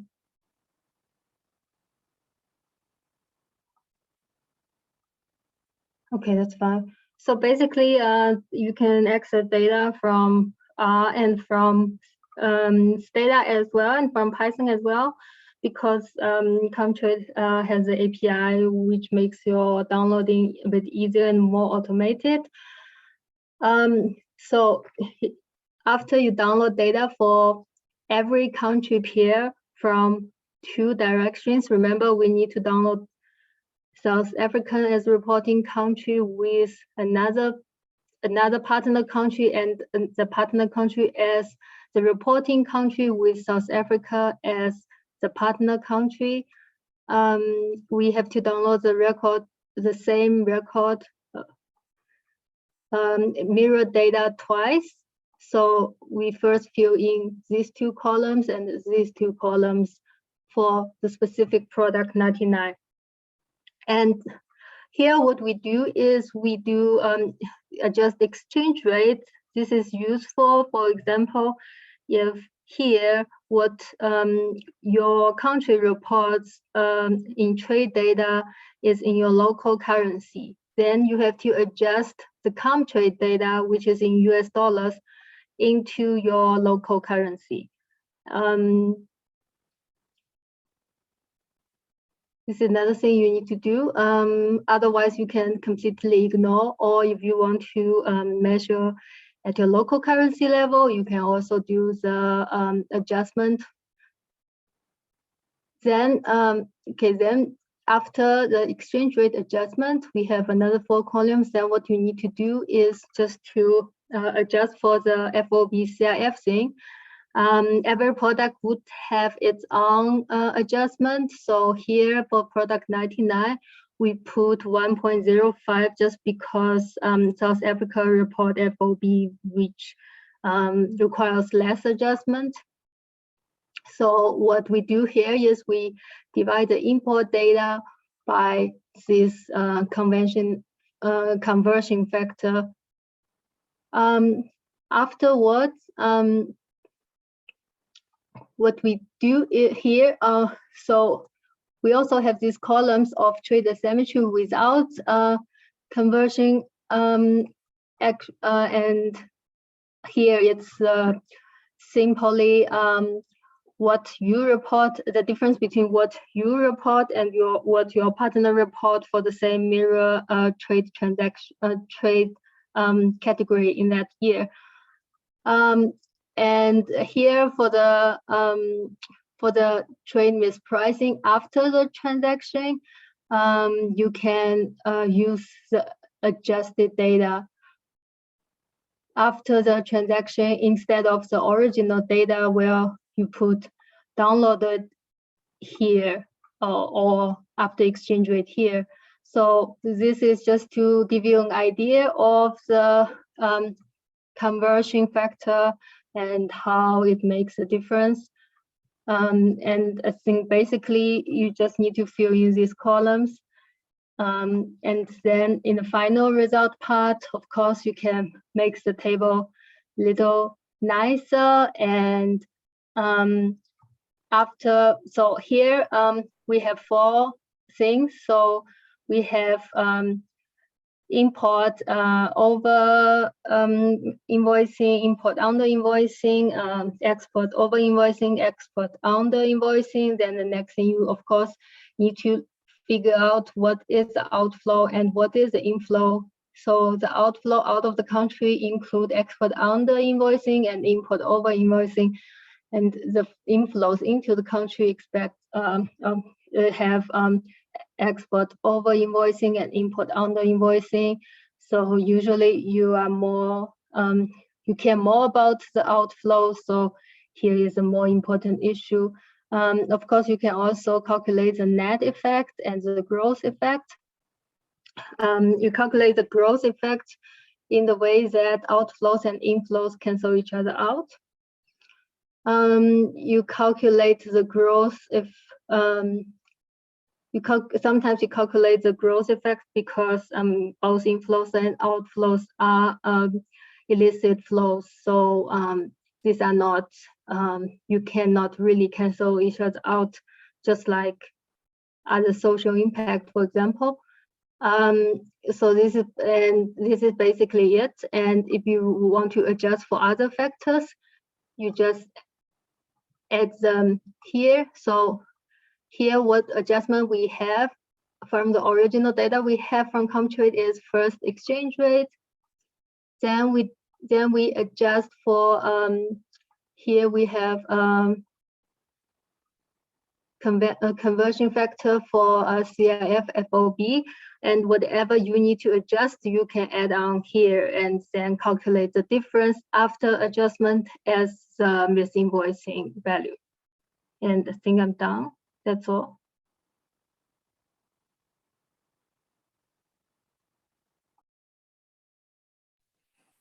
Okay, thank you. I think I saw a question. Yeah, so there was a. Can you share the R code? Oh, yeah. The PDF in the R package. Where's the R package?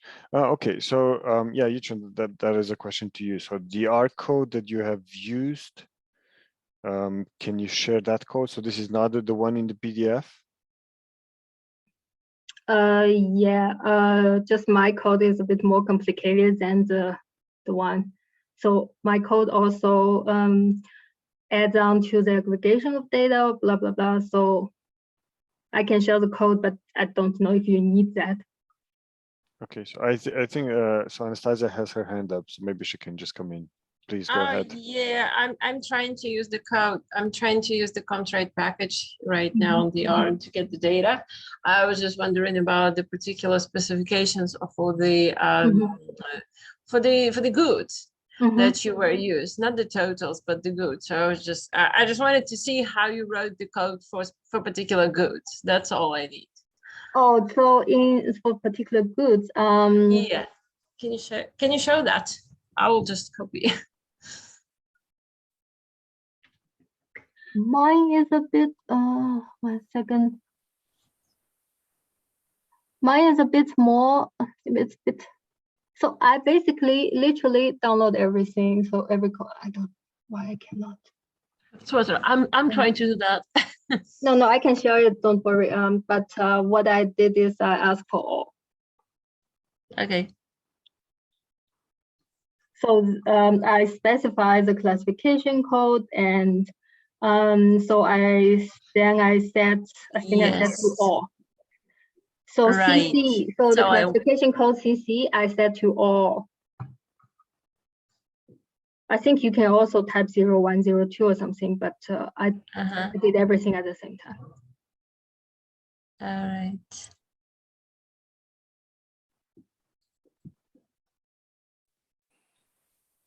I have copy pasted your email addresses, like the email address of Kathy and of you, Yuchen, in the chat.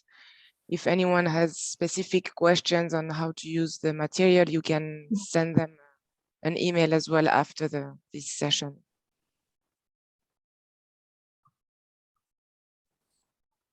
I don't know if there are other questions from the audience or a comment.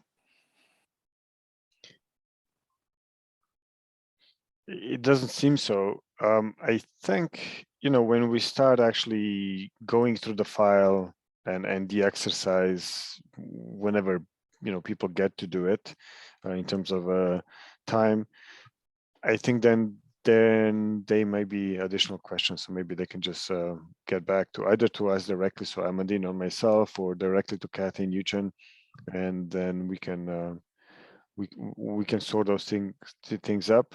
If there will be, several questions, maybe we could so a question to you, Yuchen, or Kathy, maybe we could just post them up and have like the list of questions and responses, and we can post it on the website as a PDF. So essentially everybody could get access to it whenever they decide to go through it.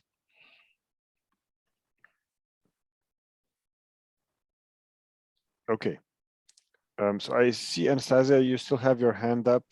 Is that no, an old hand? Yeah. Okay. No Yeah, problem. I forgot to lower. Can you send me an email so I send you the code directly? You can, if you want, you can send the code to us or to Amandine. We can post it online, or you can. I will email you, John. Or you can also paste it in the chat, because I think maybe some other participants will also be interested in the code.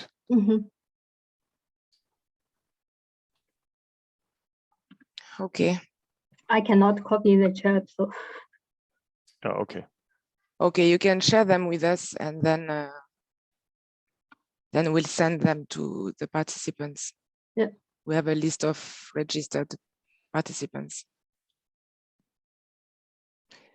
So if there are no other questions, I think we can close the session for today. Do you have anything else to say, Boyan, while you are giving your last words of this week? I'm copy pasting the link for the feedback survey in the chat. If you could fill them for today's session, it will help us a lot improving our training. Thank you very much. Yeah. Thank you, Amandine. And I mean, no, my final words are just that, I mean, thank you for all the participation, and of course, thanks to Yuchen and to Kathy for preparing these files and to sharing them, so that everybody can also take a practical approach. Unfortunately, we do not have sufficient time to actually go through all of it together, step by step, in person, ideally. But hopefully information provided today are still sufficient enough just to get a bit additional information around the method, why, how to use it, and specifically also with this practice that there will not be too many questions, or maybe if the questions pop out, it goes as it did with other methods. We are here to provide additional guidance or support, or just discuss a few questions that may pop out. There is, even though the method or methods in general try to be standardized, there are of course national specific circumstances that will dictate how certain adjustments are made, why things are like the way that they are, and so on. So please do bear those things in mind, and I think it is important that trade and customs experts are brought into or brought to the table when we are addressing all these things. So with that, I think I can just simply again thank you all for your kind collaboration and attention, and I wish you a wonderful weekend. We may see each other with some of you or most of you on Monday for another session on the price filter method. So Kathy will be back with us then again. It'll be a busy session, I believe, again, with some practical parts, which is good. And of course, we will stay in touch if there are any additional questions. Thank you very much. Thank you, Yuchen. Thank you, Boyan. Thank you to everyone for participating today. And a big, big thank you to the interpreters. It's a real challenge, again, to interpret such sessions. So thanks a lot. And yes, we'll see each other on Monday for those who registered for the price filter method. Have a nice weekend. Bon weekend à tout le monde. Thank you. Thank you very everyone. much. Take Thank care. you. Thank you. Bye-bye. So Amandine, you're the host, right? Yes, I will. So I will you close will- the meeting. Okay, sounds good. Enjoy Great. your afternoon and your weekend. Well deserved. Thank you. Take care. We'll see you. See you, everyone. Thanks, Bye. Suzanne. Thanks, Ekaterina, Fazana, Thank Carlotta. you. Thank you, Amadine, and everything. Thank you. Bye, Bishop. Sorry you lost the sound. Thanks, Amadine. Thanks, Boyan. Bye-bye. Thank you. Thank you, everyone. Have a nice weekend. Amada Suleimani. Salut, camarade. Camarade, salut. Camarade, camarade.